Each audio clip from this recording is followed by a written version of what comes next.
Swala lingine la msingi nadhani ni matumizi ya muda ndani ya siku, na yote haya natakiwa mtu uyafahamu ili uweze kujua kwamba okay, kama leo na mipango yangu mitatu au naendea mipango yangu mitatu au na hizi task tatu ambazo natakiwa kuzifanya, natakiwa nizipangie muda. Huwezi ukaenda tu kuzifanya utajikuta kwamba unagusa huku unaacha huku, lakini unapoteza ile focus.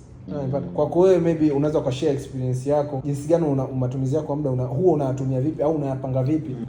Jambo zuri kabisa namna ya kutumia muda.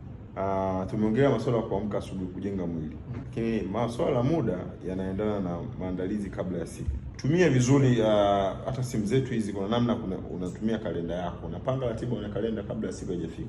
Unajua kesho saa 5 nitafanya kitu fulani, kesho saa 6 nitafanya kitu. Andika mahali, andika zile shughuli ambazo unataka kuzifanya. Have time ratio with work, kwamba jambo utalifanya saa moja, jambo lingine utafanya masaa mawili, masaa matatu. Utafanya kazi kutokana na ile ratiba. Una mwongozo, ratiba tunaita ni mwongozo. Kwa hiyo ukipata mwongozo ni rahisi ku manage time. Ukikosa mwongozo ni ngumu sana ku manage, kwa sababu utakuwa unachokimanage.